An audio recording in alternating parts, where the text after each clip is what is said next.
26 अध्याय 6 पद से लेकर 13 पद तक।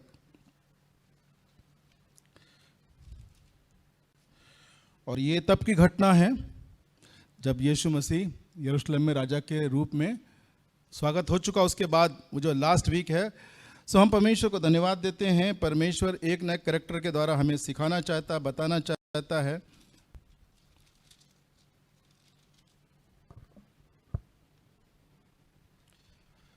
हम अपनी आंखों को बंद करें और एक छोटा सा गीत गाएं।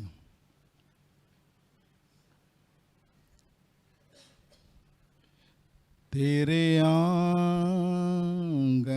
में आराधना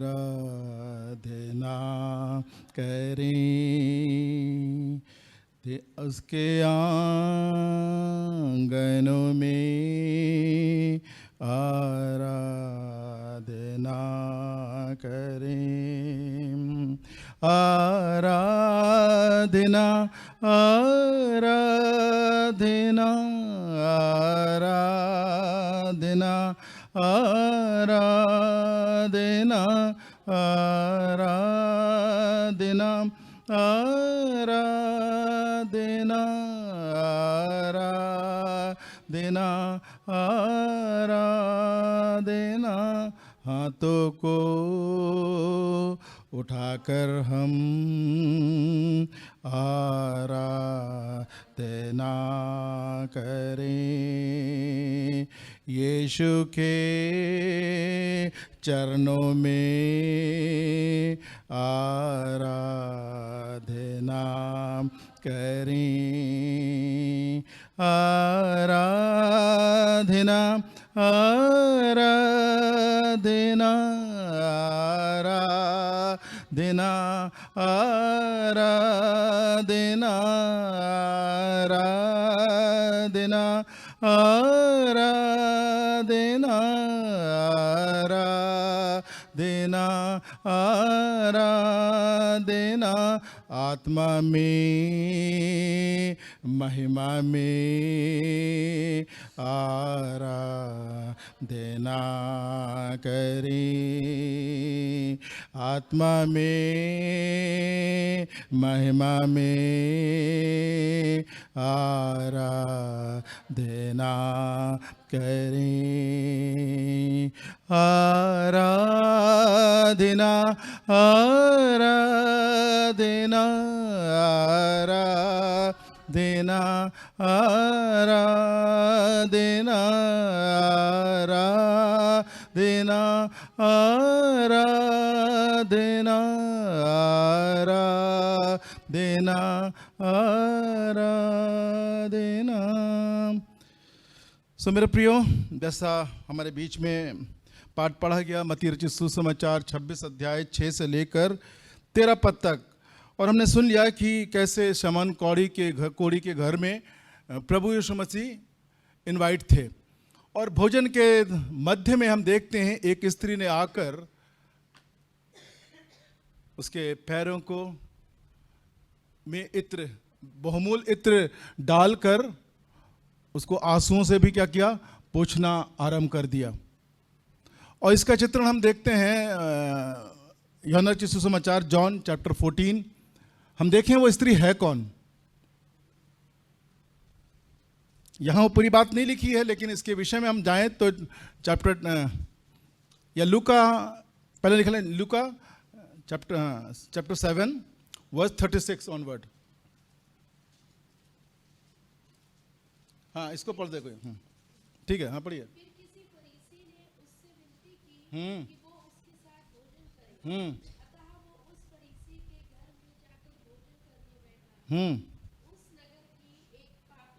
कौन सी स्त्री थी वो? पापनी स्त्री थी लिखा यहां पर। जो पाठ पहले पढ़ा गया वहां यह मेंशन नहीं है, वहां लिखा केवल एक स्त्री आई और उसने ऐसा किया, लेकिन यहां लिखा है एक पापनी स्त्री आकर, हाँ,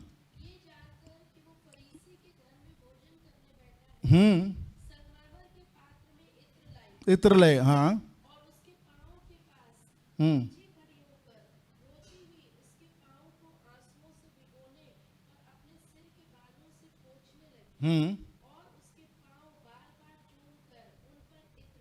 हम्म ये देखकर वो फरीसी जिसने उसे बुलाया था अपने मन में सोचने लगा, हम्म यदि ये भविष्यद्वक्ता होता हम्म तो जान जाता कि ये जो उसे छू रही है वो कौन और कैसी स्त्री है, क्योंकि वो तो पापिनी है। बस बस थिंक अभी हम आगे से बात जाएंगे। तो हम यहाँ देखते हैं 26 अध्याय में ये बात नहीं लिखी है, वहां लिखी है कि स्त्री आई, लेकिन यहां पे मेंशन वो स्त्री कौन थी? पापनी स्त्री थी। और उसको ये मौका, अच्छा मौका मिल गया कि वो उस मौके को इनकैश कराने के लिए, और इसलिए हम 26 अध्याय में पढ़ते हैं 13 पद में लिखा है, तुम उसे क्यों सता रहे हो? उसने मेरे संग भलाई की है, और जो कुछ इसने किया है, जहां भी संसार में गॉस्पल शेयर किया जाएगा इसका याद किया जाएगा।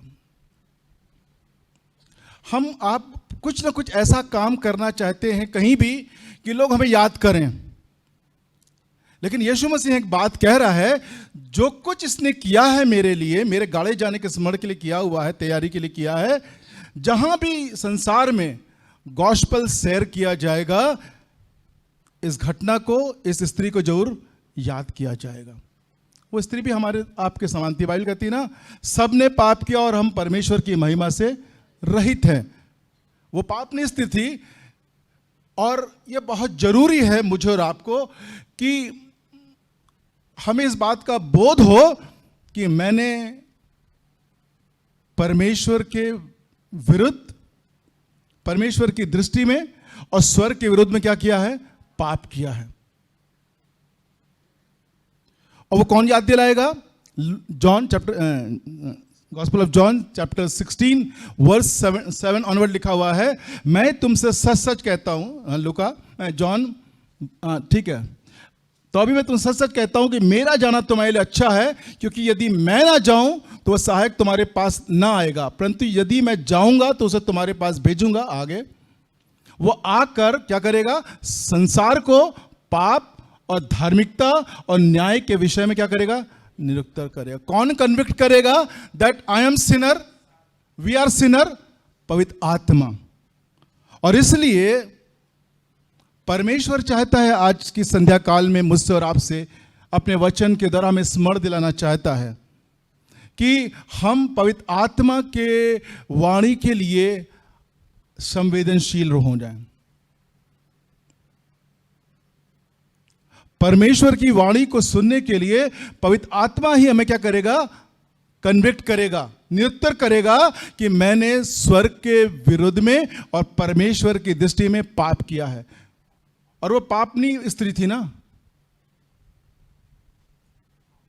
और इसलिए यीशु मसीह ने कहा, उसने तो मेरे संग क्या की है? भलाई की है। उसने तो मेरे संग भलाई की है, क्यों उसे सता रहे हो? हमें अक्सर मैं बोलता हूं, ईसाइयों को है डर क्या कहेंगे लोग। हमें डर लगता है कि लोग क्या कहेंगे, लेकिन मैं बार बार बोलता हूं, व्हाट द बाइबल, परमेश्वर का वचन या परमेश्वर मुझसे क्या कह रहा है, क्या चाह रहा है, वो महत्वपूर्ण है। कई बार हमें डर ये लगता है कि लोग क्या कहेंगे। पाम संडे को जब बैठे हम गाना गा रहे थे, मुझे याद आया जब मैं कानपुर में था, और तब सैटरडे को भी हमारी वर्किंग होती थी, और मैं कालका ट्रेन में 1-2 दिन के लिए बना जाया करता था। तो एक मिशनरी मेरे संग बैठा हुआ था, न्यूजीलैंड का था, और वो व्यक्ति को उसे सीट नहीं मिली। हम दोनों एक दूसरे को जानते थे, वो कानपुर में सेवा कर रहा था, तो हमारी मुलाकात कभी हो जाती थी। तो वो अपने बैग में नीचे बैठा था, तो कुछ इंडियन जो ट्रेन में यात्रा कर रहे थे उससे कुछ बातचीत करने लगे, पूछने लगे कुछ। वो बार बार कह रहा था, यीशु मसीह मेरा राजा है, यीशु मसीह मेरा राजा है। तो उस दिन मैं पाम संडे यहाँ बैठा था, मुझे वो घटना याद आ रही थी कि कोई शर्म की बात नहीं है। पब्लिकली वो कह रहा है कि यीशु मेरा राजा है। और यहाँ पापनी स्त्री को देखते हैं कि कैसे आत्मा ने उसे कन्विक्ट किया, उसे निरुत्तर किया। किस बात के लिए? धार्मिकता के लिए। तो परमेश्वर की धार्मिकता कौन है? परमेश्वर की धार्मिकता कौन है? रोमन्स चैप्टर 3 वर्स 21 पढ़िए, क्या लिखा है?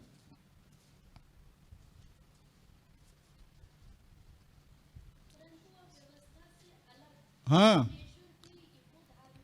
प्रकट हुई। कौन प्रकट हुआ? परमेश्वर की धार्मिकता, अर्थात प्रभु यीशु मसीह, जिसकी गवाही हाँ, देते थे। और वो आत्मा किसकी गवाही देगा? पाप की। किसके लिए? धार्मिकता के लिए, प्रभु यीशु मसीह के लिए। इसलिए मेरे प्रिय भाइयों और बहनों, परमेश्वर चाहता है, और इसलिए यीशु मसीह ने कहा, मैं तुमसे सच सच कहता हूं, मेरा जाना तुम्हारे लिए अच्छा है। यदि मैं ना जाऊं तो वो तुम्हारे पास नहीं आएगा। और वो आके क्या करेगा? पाप से, धार्मिकता के लिए हमें निरुत्तर करेगा। कन्विक्शन जो है वो बहुत आवश्यक है। वो कब होगा? जब हम परमेश्वर की वाणी को सुनेंगे। जेनेसिस 39 के 9 में यूसुफ कहता है, मैं ऐसी बड़ी दुष्टता करके परमेश्वर के विरुद्ध पाप नहीं कर सकता। वो पोतीफर के खिलाफ पाप नहीं कर रहा था, वो पोतीफर की पत्नी के खिलाफ पाप नहीं कर रहा था। वो क्या कहता है? मैं बड़ी ऐसी दुष्टता करके परमेश्वर का अपराधी क्यों बनूं? हम सब ने पाप किया और परमेश्वर की महिमा से रहित हैं। और इसलिए हम इस पापनी स्त्री को देखते हैं, उसने उस अवसर को नहीं छोड़ा। 2 किंग चैप्टर 7 वर्स 10 में हम देखते हैं।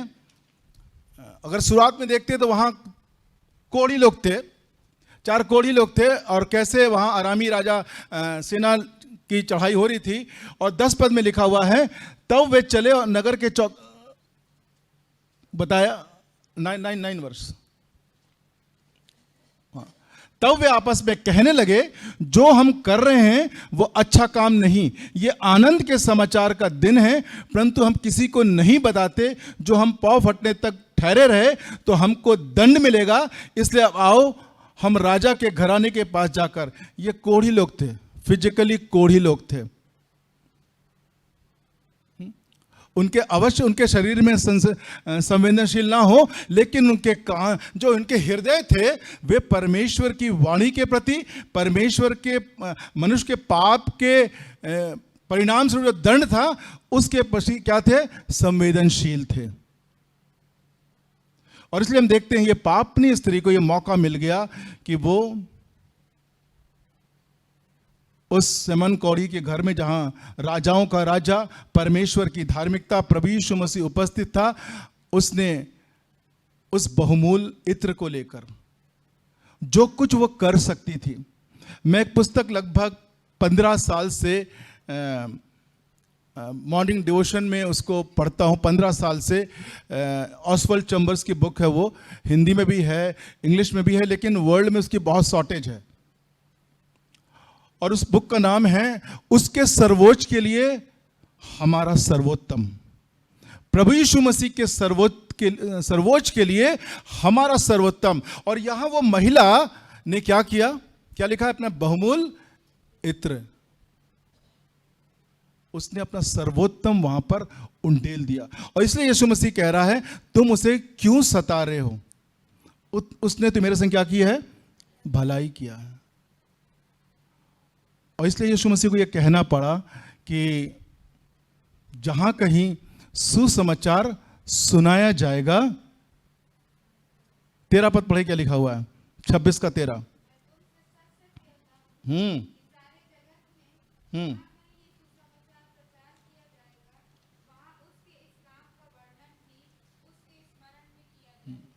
सोच लीजिए, प्रभु अनुग्रह करे कि जहां भी वचन की बात हो, वैसा पहले भी कई बार बोल चुका हूं, प्रार्थना भी करता हूं कि प्रभु अनुग्रह करे कि हम, अगर आप कहीं जाएं, किसी और शहर में, किसी कलीसिया में जाएं, और हमारी कलीसिया के किसी व्यक्ति के वचन की चर्चा हो रही है, फेलोशिप हो रही है, और हमारे कलीसिया के किसी व्यक्ति की, किसी घराने की अगर चर्चा वहां हो रही है, तो क्या हमें आनंद नहीं मिलेगा? ये हम ना कहें कि आज के समय में ऐसा नहीं हो सकता है। उस महिला के बारे में क्या लिखा? उस स्त्री के बारे में, वह स्त्री कैसी थी? धर्मी स्त्री थी, पापनी स्त्री थी।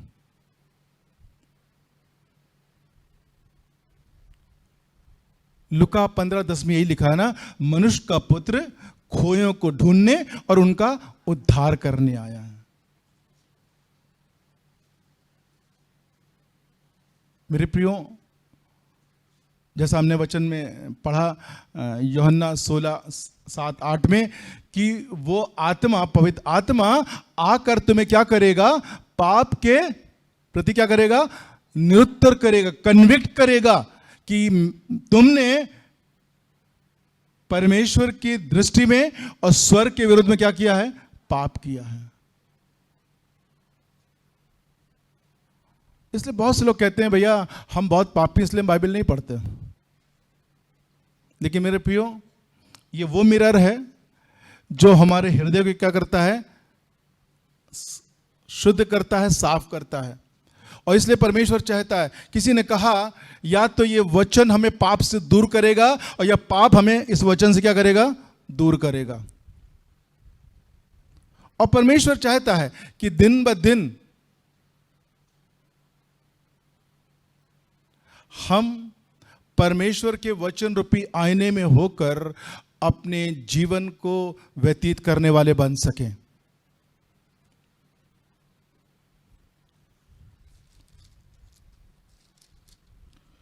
और इसीलिए वहां लिखा हुआ है 8 पद में, 26 के 8 में, यह देख उसके चेले रिसियाए और कहने लगे, इसका क्यों सत्यानाश किया गया? इसे तो अच्छे दाम पर बेचकर कंगालों को बांटा जा सकता था। यीशु मसीह ने जवाब दिया, ये जानकर यीशु ने उनसे कहा, स्त्री को क्यों सताते हो? उसने मेरे साथ भलाई की है। 12 पद में लिखा है, उसने मेरी देह पर जो ये इत्र उंडेला है वो मेरे गाड़े जाने के लिए किया है। और हम एक न्यू कॉवेनेंट में समय समय पे क्या होते हैं? भागीदार होते हैं। यीशु मसीह की इच्छा थी ना कि जब कभी तुम एकत्रित हो तो मेरे याद में, मेरे स्मरण में यही किया करो। हम धन्यवाद दें कि प्रभु की दया, प्रभु के अनुग्रह से यह हमें प्रिविलेज प्राप्त है। रोमानिया में एक प्रभु के दास रिचर्ड वुमरन, जब मैं उनकी बुक टॉर्च ऑफ क्राइस्ट मैं उसको पढ़ रहा था, उस व्यक्ति के बॉडी में लगभग 14 छेद कर दिए गए थे। लगभग 20 वर्षों तक वो जेल में रहा, लेकिन पूरा रोमानिया उस व्यक्ति के जीवन के द्वारा ट्रांसफॉर्म हो गया। वो प्रचार करने निकलता था और जेल चले। उसकी पत्नी को पता था मेरा पति अगर नहीं आया वो जेल में है। और उनके समय में, क्योंकि रोमानिया जो है कम्युनिस्ट कंट्री उस समय हुआ करती थी, और आप सोच लीजिए कम्युनियन में उनको यूरिन और टॉयलेट सर्व किया जाता था। तब उसकी पत्नी कहती थी, तुम खड़े हो, तुम प्रभु यीशु मसीह के लिए, सच्चाई के लिए खड़े हो। सो हम धन्यवाद दें परमेश्वर को। We are blessed and privileged people कि आज के समय में हम प्रभु भोज में क्या चीज लेते हैं। और इसलिए यहां वो कह रहा है, उसने मेरी देह पर जो इत्र उंडेला है वो मेरे गाड़े जाने के लिए। इसलिए मेरे प्रियो, क्रूस वो स्थान है जहां हर एक पापी को आना अवश्य है।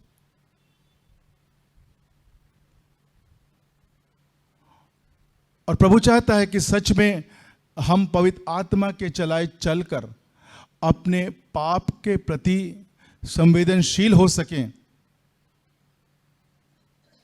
ताकि पवित्र आत्मा हमारे अंदर वो काम कर सके जो पिता की या प्रभु यीशु मसीह की इच्छा है। और इसलिए चारों गॉस्पेल में परमेश्वर का वचन, मरकुस रचित सुसमाचार 14 अध्याय खोलें, देखें मार्क 14:3-9 देखिए क्या लिखा हुआ है। हाँ, कोई पढ़ दे।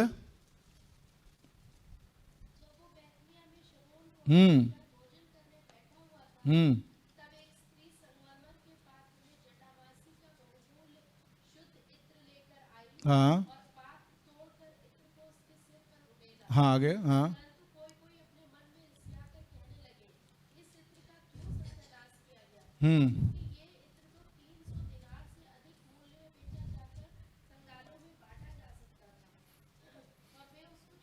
बस थैंक यू। सो हम देखते हैं जब हम परमेश्वर के राज्य के लिए या प्रभु के लिए कुछ करना चाहते हैं, जरूरी नहीं कि हमारे प्रिय लोग, हो सकता है हमारे परिवार में भी हमारा विरोध हो सकता है।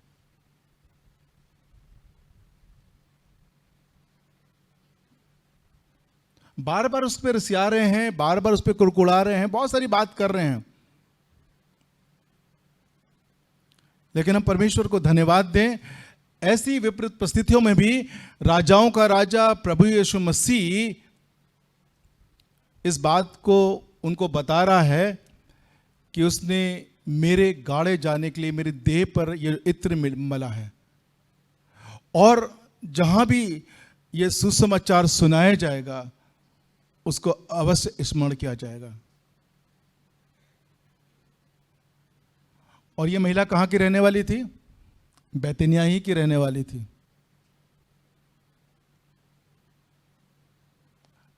यूहन्ना 12 अध्याय में 1 पद से अगर हम पढ़े तो वहां पूरा लिखा हुआ पढ़िए। हाँ, जॉन 14 चैप्टर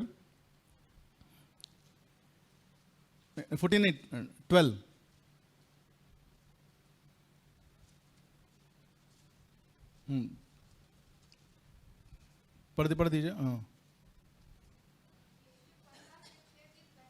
हाँ हाँ हाँ हम्म हम्म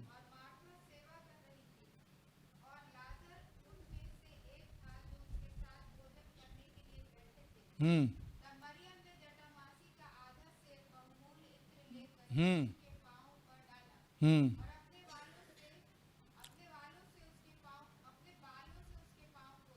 हम्म हम्म परंतु उसके चेलों में से यहूदा इस्करियोती नामक एक चेला जो उसे पकड़वाने पर था कहने लगा, ये इत्र 300 दिनार में बेचकर कंगालों को क्यों ना दिया गया। बस थैंक यू। बार बार वहां भी 300 दिनार बता रहा है, यहां भी 300 दिनार बना रहा है। यहां में इस बात को पता लग रहा है कि जब भी यीशु से किसी की मुलाकात होती थी तो वो जीवन क्या होता था? अवश्य ट्रांसफॉर्म हो जाता था। इस घर में प्रभु यीशु मसीह बार बार क्या करता था? आया करता था। जब प्रभु ने मुझे वचन दिया, मुझे एक वो जो घर में लिखा लगा रहता था, आपने पढ़ा हो, बहुत से घरों में होगा, Jesus Christ is the unseen क्या चीज? गेस्ट। हम गेस्ट ही समझते हैं, इसलिए गेस्ट लगा के रखते हैं। मेरे घर में वो होस्ट लगा हुआ है, होस्ट भी है वो,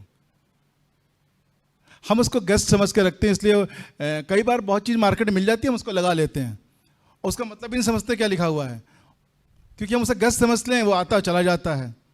लेकिन होस्ट भी ढूंढिएगा, आपको मार्केट में होस्ट भी मिलेगा। यीशु मसीह होस्ट नहीं, होस्ट है। हाँ, वो घर का क्या है? सब कुछ है ना, हमारे जीवन का सब कुछ है, हमारे परिवार का सब कुछ है, वो कलीसिया का सब कुछ है वो।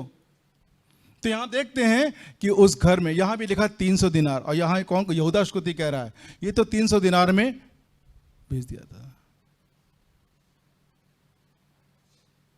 यूएस के एक गांव में एक मीटिंग चल रही थी, और माँ बाप उस मीटिंग में जाने वाले शाम को, तब तक उनका छोटा बच्चा वो खेल रहा था। खेलते खेलते खेलते उसको बुलाया गया, और जल्दी जल्दी उसने मुंह में ऐसे पानी मारा। वो कंचे खेल रहा था, वो गोलियां होती है कंचे, मार्बल, वो खेल रहा था। उसको कहा चलो, उसने अपने जेब में कंचे रख लिए और जाकर वो आगे बैठ गया मीटिंग में। मीटिंग चलती रही चलती रही चलती रही। जब ऑफरिंग शुरू हुआ, जैसे ऑफरिंग का बैग आया, उसके पास और कुछ नहीं था। बहुत बहुमूल्य उसकी मार्बल, उसकी जो वो थी कंचे थे, वो उसकी पॉकेट में थी, और उसने उस पॉकेट से कंचे निकाले और उस ऑफरिंग बॉक्स में डाल दिया। कुछ समय के बाद उसी स्थान पर जब ऑफरिंग की काउंटिंग होने लगी, कुछ समय के बाद उसी स्थान पर 5 मार्बल चर्च बन गया। वो बच्चा जो कुछ कर सकता था उसने परमेश्वर के राज के लिए किया। क्योंकि हमें खुद याद है, जब हम छोटे थे, कंचे हमारे लिए बहुत महत्वपूर्ण हुआ करते थे। अगर कभी मम्मी ने मार लगाई और सिस्टर ने मार लगाई, तो कभी कंचे मार खा लें वो मंजूर है, लेकिन कंचे ना छीने जाएं। हमारे खेलने की चीज ना छीनी जाए। तो उस छोटे बच्चे ने जो कुछ उसके पास था उसने उस ऑफरिंग बॉक्स में डाल दिया। 5 कंचे थे और कुछ समय के बाद वो उस जगह पर एक 5 मार्बल चर्च बन गया, बिल्डिंग बन गई, चर्च बन गया। और यहां हम देखते हैं उस स्त्री को कि उसने जो कुछ वो कर सकती थी सर्वोत्तम किया। जैसे मैंने पहले कहा ना, उसके सर्वोच्च के लिए हमारा सर्वोत्तम। विलियम कैरी ने कहा ना, expect great thing from God and attempt great thing for God. हम दुनिया के लिए तो बड़ी चीज करना चाहते हैं, लेकिन परमेश्वर के लिए छोटा काम। अक्सर लोग बोलते हैं भाई हम तो छोटी सी सेवा करते हैं। मेरे प्रियो, परमेश्वर मुझे उतने ही काम देगा जितना मैं कर सकता हूं। परमेश्वर आपको उतना ही काम देगा जितना आप कर सकते हैं, और जब आपको काम देगा तो वो आपको संसाधन भी देगा।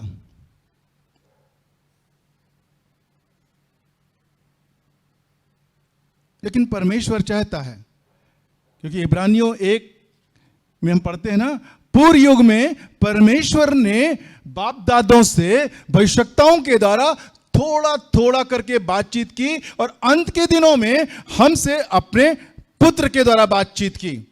और फिर यीशु मसीह ने कहा यूहन्ना में कि मेरा जाना तुम्हारे लिए अच्छा, यदि मैं नहीं जाऊंगा तो वो आत्मा नहीं आएगा।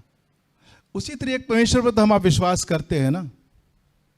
जब हम पुराने नियम में जाते हैं तो हम पाते हैं परमेश्वर स्वयं वहां पर क्या करता था, लोगों के संग बातचीत किया करता था। हम नए नियम में आते हैं, देखते हैं यीशु मसीह स्वयं उनके संग बात करता था। लेकिन जिस दिन यीशु मसीह का क्या हुआ, स्वर्ग हुआ, हम देखते हैं पवित्र आत्मा उस दिन उतरा। सब परमेश्वर चाहता है, प्रभु यीशु मसीह चाहता है, और यीशु मसीह ने कहा वो आत्मा तुम्हें आके क्या करेगा, पाप के विरुद्ध क्या करेगा, निरुत्तर करेगा। और इस पापनी स्त्री को उस आत्मा ने क्या निरुत्तर किया कि मैंने स्वर्ग के विरोध में और परमेश्वर की दृष्टि में क्या किया है, पाप किया है। और उसको पता था कि छुटकारा जो है, क्षमा जो है, वो प्रभु यीशु मसीह के चरणों में ही निहित है। हम बहुत कुछ करना चाहते हैं लेकिन मन फिराना नहीं चाहते। रिपेंटेंस का मतलब यही है कि आज तक हम इधर चल रहे थे और हम घूम के इधर चले, मतलब वो पाप फिर रिपीट नहीं होना चाहिए। कई बार लोग कहते हैं भाई इस समय में तो मुश्किल है, लेकिन बाइबल से हम देखें, यूहन्ना की पत्रियों में जाएं हम,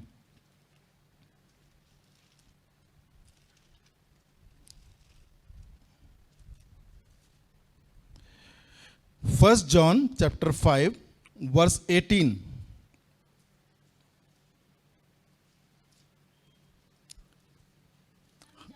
हम जानते हैं जो कोई परमेश्वर से उत्पन्न हुआ है, बस रुकिए, वो पाप नहीं करता।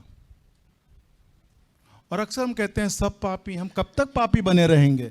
इसके मतलब हम उस क्रूस का, उसकी मृत्यु जय की सामर्थ्य क्या कर रहे हैं, इनकार कर रहे हैं। लेकिन हम जानते हैं कि जो कोई परमेश्वर से उत्पन्न हुआ है पाप नहीं करता, पर जो परमेश्वर से उत्पन्न हुआ है और छूने नहीं पाता।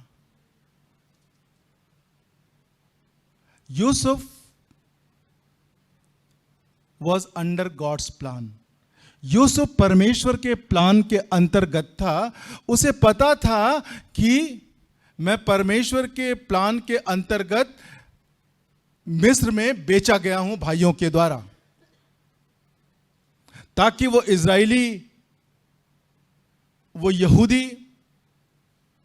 वो अब्राहम के वंशज के लोग क्या हो, बचाए जा सकें। और लिखा है ना यहां पर, परमेश्वर से उत्पन्न हुआ, उसे वह बचाए रखता है। परमेश्वर ने इसको वहां बचाया। सो परमेश्वर चाहता है कि बाइबल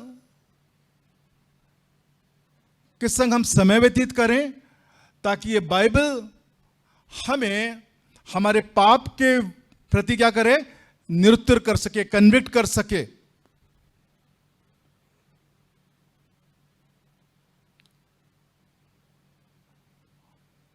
और जरूरी है कि परमेश्वर ने जब यह वचन हमें दिया है तो हम इसके संग समय व्यतीत करें।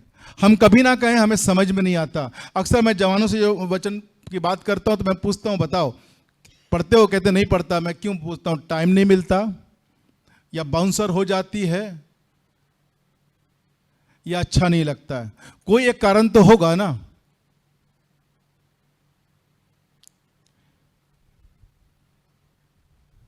लेकिन हम बार बार अक्सर बोलते हैं, सिस्टर ममता के घर भी उस दिन मैं इस बात को शेयर कर रहा था, the more we know the scripture, the more we know the scripture, we know the very heart of God. जितना अधिक हम परमेश्वर के वचन को जानेंगे, हम परमेश्वर के हृदय को जानेंगे, हम परमेश्वर के हृदय की धड़कन को जान लेंगे। What is going in God's heart, परमेश्वर के हृदय में क्या चल रहा है, क्या हो रहा है। लोग कह रहे थे कि अगर यह भविष्यता होता तो यह जान लेता कि ये जो इत्र उंडेल रही है, ये क्या है, ये पापनी स्त्री है। और यीशु मसीह ने जान लिया कि ये क्या कर रहे हैं, क्योंकि वो हमारे मनों को रचने वाला परमेश्वर है। इब्रानियों 4:12,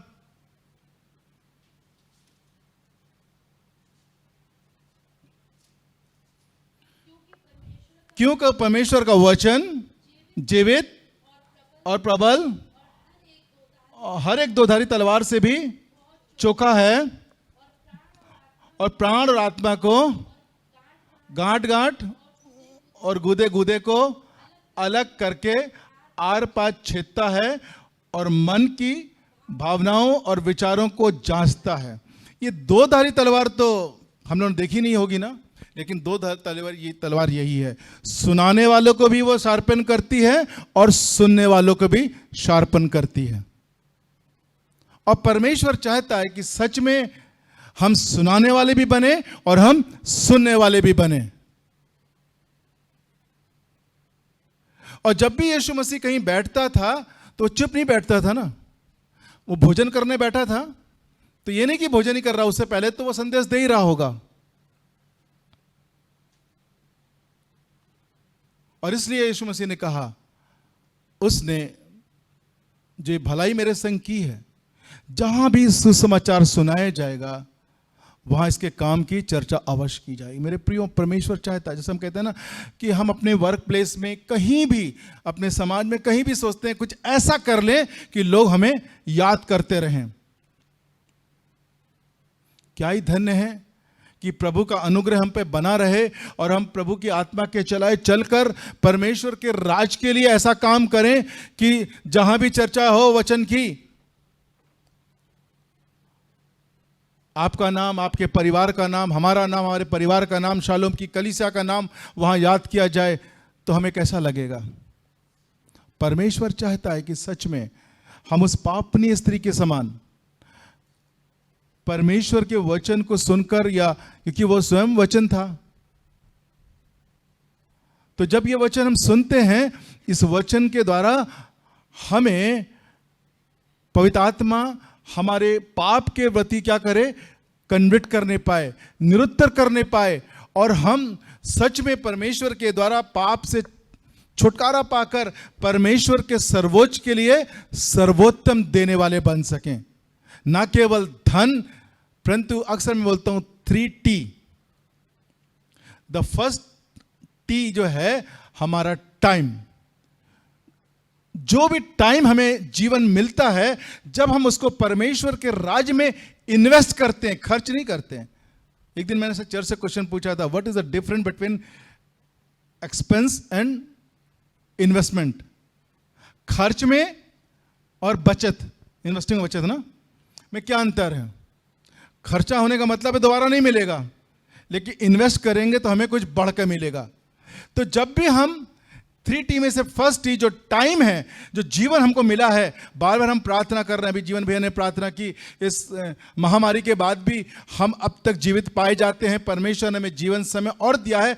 जब हम उसको परमेश्वर के राज में इन्वेस्ट करते हैं तो हम एक दिन अवश्य अच्छी फसल की कटनी काटेंगे। दूसरा टी है जो परमेश्वर के द्वारा हमें मिलता है, व्हाट एवर टैलेंट। परमेश्वर हमें जो भी टैलेंट देता है उसे जब हम परमेश्वर के राज में क्या करते हैं, इन्वेस्ट करते हैं, परमेश्वर के राज की बढ़ोतरी में इन्वेस्ट करते हैं, तो अवश्य एक दिन हम महिमा का मुकुट पाएंगे। और तीसरा थर्ड टी है, वो है व्हाट एवर आवर ट्रेजर। हमारा ट्रेजर हमारा बैंक अकाउंट हो सकता है, हमारा ट्रेजर हमारे परिवार हो सकता है, हमारे बच्चे हो सकते हैं, हमारी कलीसिया हो सकती है। जब हम उसको हम परमेश्वर के राज की बढ़ोतरी में इन्वेस्ट करेंगे तो अवश्य हमें वो धार्मिकता का मुकुट, जिसके देने की प्रतिज्ञा परमेश्वर ने ना केवल पौलुस से की परंतु प्रत्येक उस व्यक्ति से की जो उसके पुत्र को प्रकट होने को प्रिय जानता है। सो परमेश्वर चाहता है कि सच में हम उस पापनी स्त्री के समान उसके सर्वोच्च के लिए अपना सर्वोत्तम देने वाले बन सकें। मेरे प्रियो, परमेश्वर हमारे कल पर ध्यान नहीं देता कि कल तक हम कैसे जी रहे थे। परमेश्वर हमारे आज प्रेजेंट में और परमेश्वर हमारे आने वाले कल पर रुचि लेता है, और वो चाहता है कि हम एक नई शुरुआत करें, एक नई शुरुआत करें और हमारा जीवन सच में पूर्ण रूप से परमेश्वर पर में समर्पित हो, हमारा परिवार पूर्ण रूप से परमेश्वर में समर्पित हो और हम परमेश्वर की महिमा के लिए इस्तेमाल हो सकें। एक ऐसा काम करें परमेश्वर के राज के लिए कि जहां भी वचन की चर्चा हो हमारा नाम आने पाए, हमारे घराने का नाम आने पाए, हमारी कलीसिया का नाम आने पाए, लोग याद करें कि सच में वो एक व्यक्ति था। मेरे प्रियो, हमने 2 दिन पहले उस पाम संडे को सेलिब्रेट किया, लेकिन अगर हम विचार करें, वही भीड़ 1 हफ्ते के बाद खड़े होकर कह रही थी इसे क्रूस दो, इस क्रूस दो। क्या हम उस पापनी की स्त्री की सूची में खड़े हुए हैं जिसे यह मौका मिला उस सिमन कोड़ी के घर में?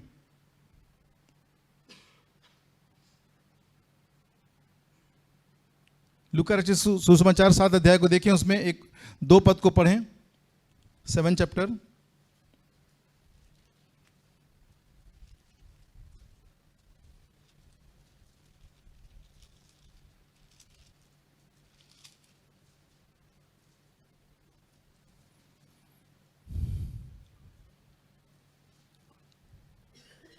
आ, 41 से पढ़ें कोई। लूका, किसी महाजन के 2 देनदार थे, हाँ, एक 500 और दूसरा 50 दिनार हम्म, देनदार था। हम्म, जब उनके पास पटाने को कुछ न रहा हम्म, तो उसने दोनों को क्षमा कर दिया। इसलिए उनमें से कौन उससे अधिक प्रेम रखेगा? शमौन ने उत्तर दिया, मेरी समझ में वो जिसका उसने अधिक छोड़ दिया। उसने उससे कहा, तूने ठीक विचार किया है। और उस स्त्री की ओर फिरकर उसने शमौन से कहा, क्या तू इस स्त्री को देखता है?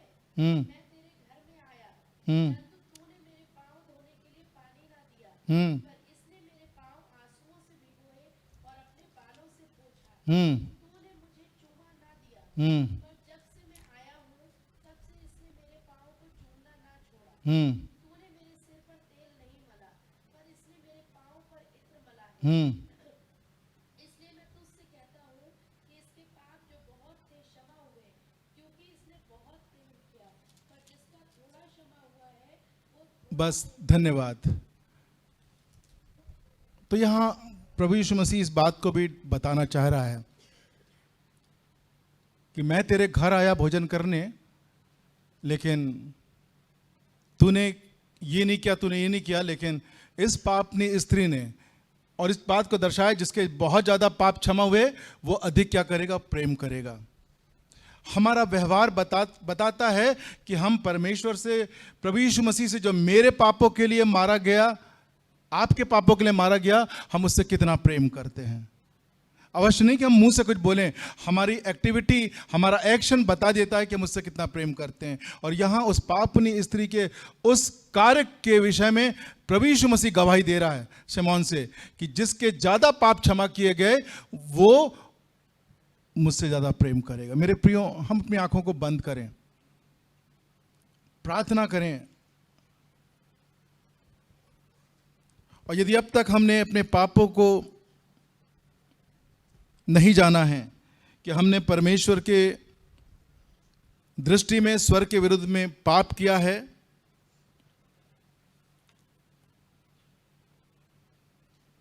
तो आज वो समय है। प्रभु नहीं चाहता कि कोई भी प्राणी नाश हो। प्रभु वचन बार बार कहता है, जब तुम उसके वचन को सुनो तो अपने मनों को कठोर ना करो। मेरे प्रिय भाइयों बहनों,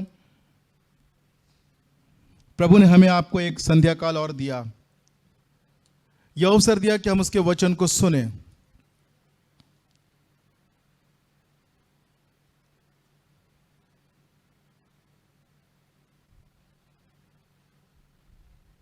और प्रभु को अपने हृदय में आमंत्रित करें कि प्रभु, मैंने तेरे विरुद्ध पाप किया है।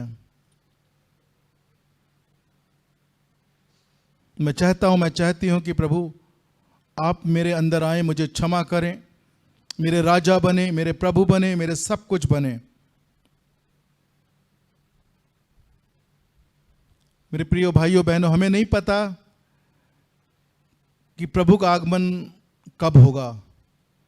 हो सकता है यह अंतिम रात हो हमारी, हो सकता है यह अंतिम संदेश हमारे लिए हो। हम उन बुद्धिमान 5 कुमारियों के समान बन जाएं, हम उस क्रूस पे चढ़े डाकू के समान बन जाएं, हम उस जकई के समान बन जाएं।